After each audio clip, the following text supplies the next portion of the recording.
साईं की बात। बच्चे मांगो, क्या मांगना चाहते हो मांगो मेरे बच्चे। जो भी तुम चाहते हो ना मांग लो मुझसे। मांग लो कि तुम क्या चाहते हो, जो मांगना चाहते हो मांग लो। और सुनो, तुमने ज़िंदगी में प्यार बहुत दिया, तुम्हें कभी भी ना सम्मान नहीं मिला। तुमने हमेशा अपने से पहले दूसरों के बारे में सोचा, दूसरों को प्यार दिया, सम्मान दी, खुशियाँ दी। हमेशा तुमने अपनी खुशियों का बलिदान किया, अपनी खुशियों को नज़रअंदाज किया हमेशा। लेकिन उसके बदले तुम्हें क्या मिला? अपमान। और तुमने कितना अपमान सहा है, क्या मुझे नहीं पता? क्या मैं नहीं जानता? तुम भले ही किसी को बोलो ना बोलो, क्या मुझे नहीं पता मेरे बच्चे कि तुमने कितना सहा है? और आज तक ना तुम अपने मन में, दिल के किसी कोने में वो बात लेके बैठे हुए हो। लेकिन तुम चिंता मत करना, तुम्हें न्याय ज़रूर मिलेगा मेरे बच्चे। जिसने तुम्हें जीवन में रुलाया है ना, अब वो खुद रोएगा मेरे बच्चे, उसका वक्त आ चुका है। जिसने तुम्हें परेशान किया है ना, अब वो परेशान होगा। तुम तो मेरे वो बच्चे हो जो छोटी छोटी खुशियों में ना अपनी खुशियाँ ढूंढ लेते हैं, छोटी छोटी बातों में खुशियाँ ढूंढ लेते हैं। और ये छोटी छोटी बातें ही ना तुम्हें चुभ भी जाती हैं, तुम्हें बहुत बुरी भी लग जाती हैं। लेकिन उसके बावजूद ना तुम माफ़ करते हो, तुम सबको माफ़ करते हो, ये सोच के कि चलो तुम्हारे अपने हैं, या फिर वो पराए होकर भी चलो ठीक है कि बाबा के बच्चे हैं, ईश्वर के बच्चे हैं, क्योंकि तुम्हारी पुण्य आत्मा है, तुम एक पवित्र आत्मा हो। ये सोच कर तुम माफ़ कर देते हो कि उसके कर्म उसके साथ और तुम्हारे कर्म तुम्हारे साथ। ये सोच कर तुम हमेशा माफ़ कर देते हो कि जो है ठीक है, तुम ये सोच कर माफ़ करते हो। लेकिन ऐसा है ही नहीं ना मेरे बच्चे। जैसे तुम हो ना वैसा हर कोई नहीं होता। जैसे तुम्हारी आत्मा पवित्र है ना, हर किसी की आत्मा पवित्र नहीं होती। हर कोई तुम्हारी तरह पवित्र नहीं होता। कुछ लोग दानव भी होते हैं जो हमेशा लालच, माया, जंजाल में फंसे होते हैं, जो हमेशा दूसरों का बुरा ही सोचते हैं। लेकिन ऐसे लोगों को ना बस मैं ही दंड दे सकता हूँ। तुम कुछ नहीं करोगे, तुम कुछ करोगे भी नहीं, और ना मैं तुमसे कुछ करवाना चाहता हूँ, क्योंकि मैं नहीं चाहता कि तुम्हारे कुछ बुरे कर्म बने। जो होगा मैं करूँगा। और सुनो, जो तुमने मेरा व्रत रखना शुरू किया है ना, अपने बाबा का व्रत, तो तुम्हें उसका फल अवश्य मिलेगा मेरे बच्चे, अवश्य मिलेगा। तुम चिंता मत करना। और तुम्हारी ऊर्जा और अच्छी बढ़ने वाली है, और सकारात्मक होने वाली है, और प्रबल होने वाली है। तुम्हारी जो ऊर्जा है ना, जो तुम्हारी शक्ति है, मैं उसे और बढ़ाऊंगा, दुगना तिगना करूंगा, इतना दुगना तिगना करूंगा कि तुम आगे से आगे बढ़ोगे और शक्तियाँ तुम्हारे अंदर आएंगी। और सुनो मेरी बात को, तुम अपने दिल के दर्द को इस समाज से छुपाना चाहते थे ना, तुमने बहुत छुपाया मेरे बच्चे, बहुत छुपाया तुमने। तुम चुप भी रहे, लेकिन अब तुम्हें तुम्हारा बाबा मौका देगा कि तुम उनकी बातों को ना सबके सामने रख पाओगे, और सब लोग तुम्हारे पक्ष में होंगे। तुम देख लेना, अब सब कुछ बदलेगा मेरे बच्चे, बहुत सारी चीज़ों में बदलाव आएगा। तुम्हें मौके दूंगा मैं, उस मौके से चूकना मत, उस मौके को लेना और आगे बढ़ना ज़िंदगी में। और सुनो, कंजूसी करना बंद कर दो, कम से कम अपने कामों के लिए कंजूसी करना बंद कर दो। अपने खाने पीने के लिए कंजूसी मत किया करो। सबके लिए सब कुछ कर देते हो, लेकिन जहाँ बात खुद की आ जाए ना, खुद की दवाइयों की आए या फिर खुद के खाने पीने की आए ना, वहाँ तुम कंजूसी कर देते हो। तो वो सब मत किया करो मेरे बच्चे, बिल्कुल भी मत किया करो। और सुनो, कोई है तुम्हारा अपना, कोई तुम्हारा प्रिय, जो दूर बैठकर ना निरंतर तुम्हें याद करता है, रोज़ तुम्हें याद करता है। वो सोचता है कि कब तुम उनके पास जाओगे, कब तुम उनसे बात करोगे। वो रोज़ याद करते हैं तुम्हें, जानते हो। हर रोज़ वो तुम्हारे लिए प्रार्थना करते हैं, हर रोज़, क्योंकि वो तुमसे बहुत प्यार करते हैं। और तुम हो कि उनसे रूठ कर नाराज़ होकर बैठ गए हो। ऐसे नाराज़ नहीं होते, ऐसे प्रिय, ऐसे अपने बार बार नहीं मिलते जो तुम्हारी परवाह करते हैं, जो तुम्हारे बारे में सोचते हैं। तो उनसे बात कर लो, अगर हो सके तो बात कर लो मेरे बच्चे, और अगर हो सके तो मिलाओ। जैसा तुम्हें ठीक लगे वैसा तुम कर सकते हो। और सुनो, कुछ कुछ चीज़ें ना मेरे बच्चे असाधारण नहीं होती हैं।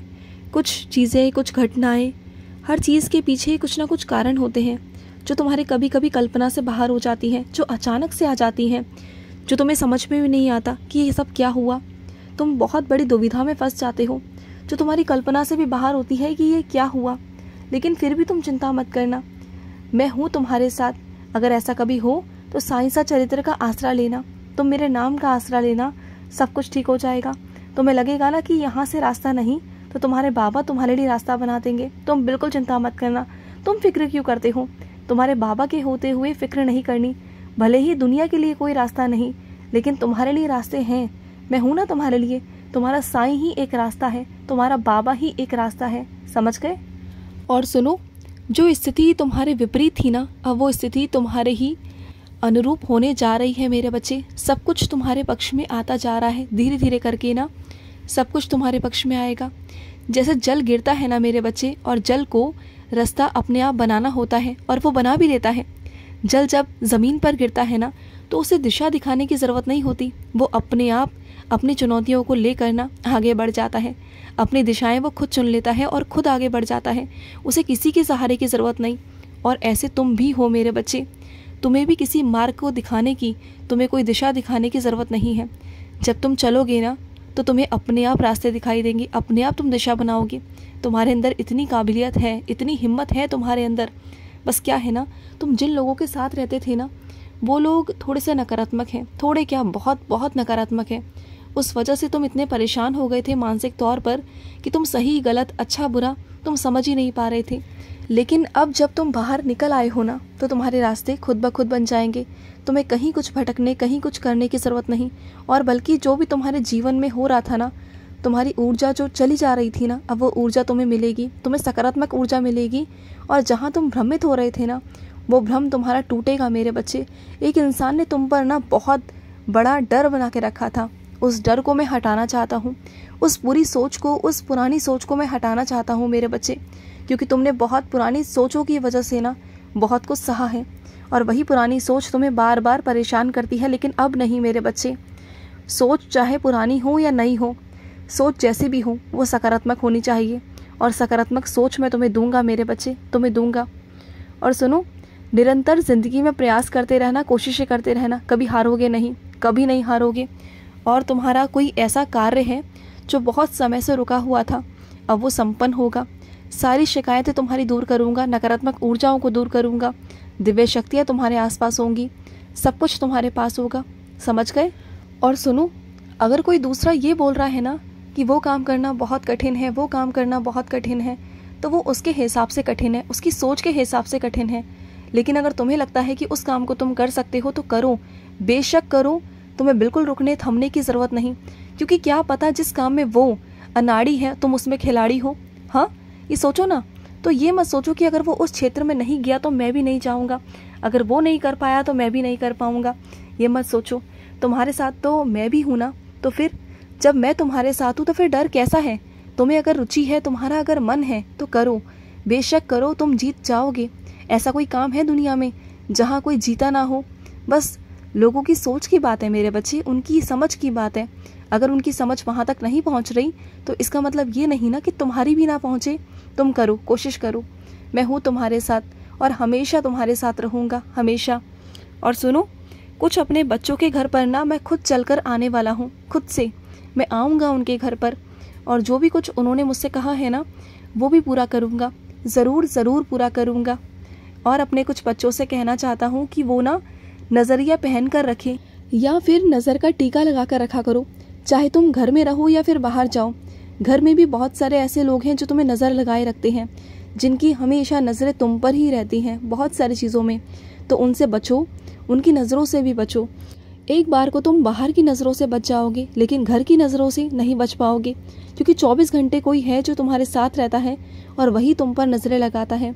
तो समझो इस बात को, तुम्हारे सर में दर्द यूं ही नहीं होता, वो नज़र के कारण होता है।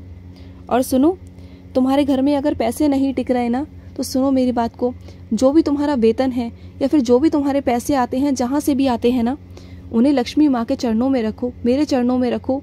उसके बाद पूरी रात वहाँ रहने दो और उसके अगले दिन उठाकर तब तुम उसका इस्तेमाल करना। फिर देखना कि वो पैसे कितनी बरकत लाएंगे तुम्हारे घर में। बेफिजूल खर्चा नहीं होगा, कुछ भी नहीं होगा, तुम देखना, विश्वास तो करके देखो, एक बार मेरे चरणों पे रख के देखो, सब अच्छा होगा। खुश रहो। आज का मध्याह्न साई संदेश समाप्त हुआ।